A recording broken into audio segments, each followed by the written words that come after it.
Proceed. মহামান্য আদালত, আমার মক্কেল মোসাম্মদ নাসরিন বেগম জহির তালুকদারের স্ত্রী। ওনার অভ্যেস নিজেকে সুন্দরভাবে সাজিয়ে রাখা, তাই তিনি সব সময় ঘরে সেজেগুজে থাকেন। কিন্তু ওনার স্বামী তা পছন্দ করেন না। নাসরিন বেগম সাজগোজ করলেই ওনার স্বামী ওনাকে মারধর করেন। কিন্তু বাংলার বধূ সমস্ত অত্যাচার সহ্য করে স্বামী নামের অমানুষটাকে ভালোবেসে সেই ঘরেই পড়েছিল, তাও সহ্য হলো না। এখন স্ত্রীকে তালাক দিতে চায়। তাই আমি বলবো, নাসরিন বেগমের স্বামী একটা অত্যাচারী নিষ্ঠুর পাষাণ। Objection your honour. আমার প্রতিপক্ষ বুদ্ধিমান বিচক্ষণ ব্যারিস্টার সজীব চৌধুরী বিধাতা নন যে আমার মক্কেল জহির তালুকদারের মনের কথা বলে দিতে পারেন। আমার মক্কেল জহির তালুকদার একজন খোদাভক্ত মুসল্লি, ভালো মানুষ, 5 ওয়াক্ত নামাজ পড়েন। আর এমন একজন মানুষ কখনো স্ত্রীর উপর অত্যাচার করতে পারে না। জহির তালুকদার যখন নামাজে বসেন তখন ওনার স্ত্রী ঘরে বসে ভিসিআর দেখেন, গান শোনেন। স্বামীর বারণ করলেও তিনি শোনেন না। ইওর অনার, উনি যা বলছেন সব মিথ্যে কথা। আমার মক্কেল নাসরিন বেগম বিয়ের পর থেকে একদিনের জন্য স্বামীর সোহাগ পায়নি। পেয়েছে অবিশ্বাস, পেয়েছে সন্দেহ, আর হয়েছে অত্যাচারিত। মিথ্যে কথা, সব মিথ্যে কথা। মহামান্য আদালত, আমি আমার স্ত্রীকে কোনো দিন অত্যাচার করিনি। আমার স্ত্রী সবকিছু মেনে নিয়ে আমি ঘর করছিলাম। কিন্তু যখন জানতে পারলাম সে দুশ্চরিত্রা, পরপুরুষের সাথে অবৈধভাবে মেলামেশা করে, তখনই আমি আমার স্ত্রীকে তালাক দেওয়ার সিদ্ধান্ত নেই। মহামান্য আদালত, আপনার স্ত্রী যে দুশ্চরিত্রা তার কি প্রমাণ আছে আপনার কাছে, বলুন। মহামান্য আদালত, এ ব্যাপারে আমি নাসরিন চৌধুরীকে কিছু প্রশ্ন করার অনুমতি চাইছি। অনুমতি দেয়া হলো। Thank you. আপনার নাম নাসরিন চৌধুরী? জি। বাহ, আপনার ঘড়িটা তো খুব সুন্দর। কোথায় কিনেছেন? গুলশান মার্কেট থেকে। রিয়েলি? আপনার চয়েস আছে। কত দাম হবে? 1000? 1000 টাকা এই ঘড়ি? আসলে আপনি বোধহয় অনেকদিন ঘড়ি কেনেন না। এটা রেডিও ঘড়ি। 10,000 টাকা দিয়ে ঘড়ি কিনেছি।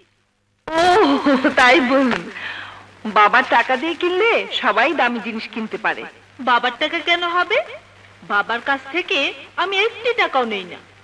তাহলে স্বামীর টাকা দিয়ে নিশ্চয়ই? কি যে বলেন আপা, স্বামী কিনে দিবে 10,000 টাকা দামের ঘড়ি? 3,500 টাকা বেতনের চাকরি করে ও কিনে দেবে? আমি আমার টাকা দিয়ে কিনেছি। Thank you. আপনার মতো মেয়েই হয় না। শুধু ঘড়ি নয় আপা, আমার ঘরে যা যা আছে, TV, VCR, fridge, radio, tape recorder, সব আমার টাকায় কিনেছি।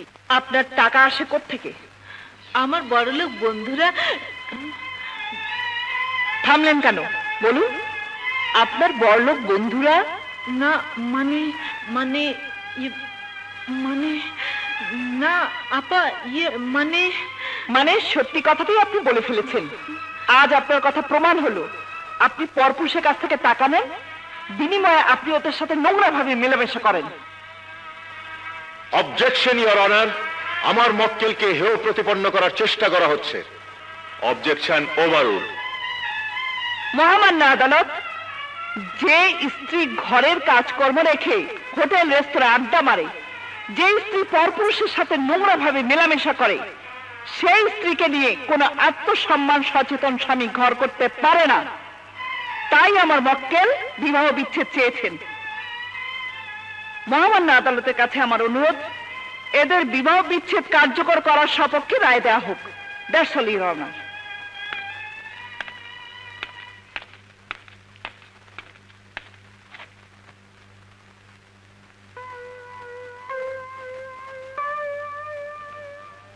বিজ্ঞ ব্যারিস্টারদের সওয়াল জবাব শোনার পর এবং মিসেস নাসরিন চৌধুরীর বক্তব্য অনুযায়ী এ কথা নিঃসন্দেহে প্রমাণিত হয়েছে যে মিসেস নাসরিন চৌধুরী পর পুরুষের সাথে ঘনিষ্ঠভাবে মেলামেশা করেছেন।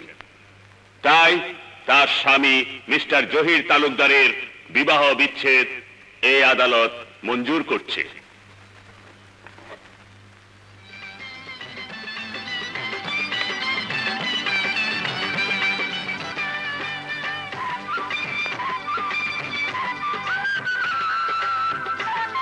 Thank you madam. ওয়েলকাম।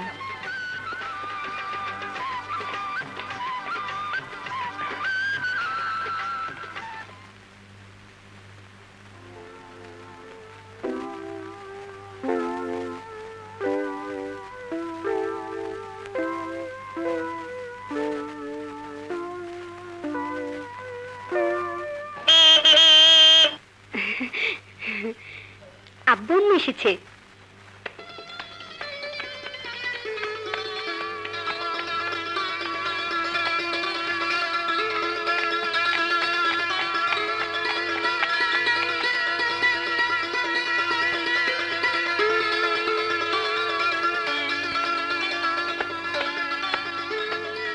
শোনো আব্বু, শোনো। আম্মু, আব্বুর মন খারাপ কেন?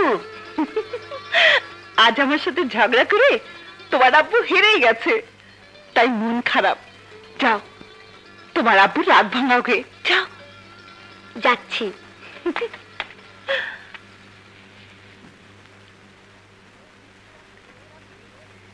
জিলাপি, জিয়ামা কই নাই তো? ওই তো জিয়ামা। কিরে ওভাবে মাথা বের করে দাঁড়িয়ে আছিস কেন?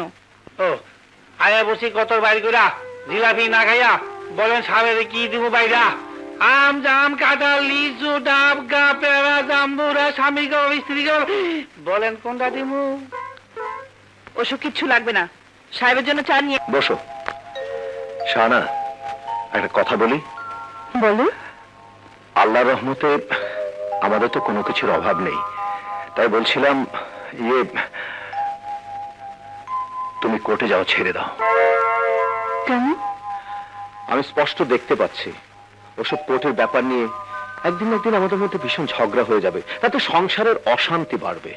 তাই বলছিলাম তুমি তোমার মেয়ে আর সংসার নিয়ে ব্যস্ত থাকো।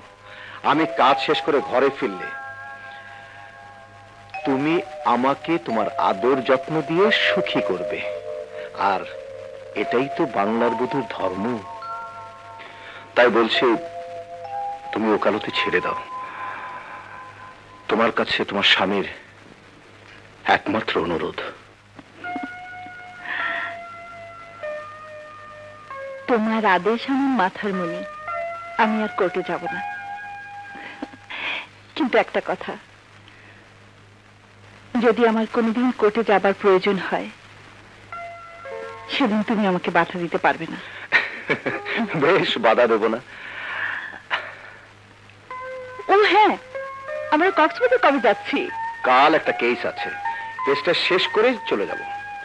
ট্রেনে করে যাব চিটাগং, তারপর বাই রোড কক্সবাজার।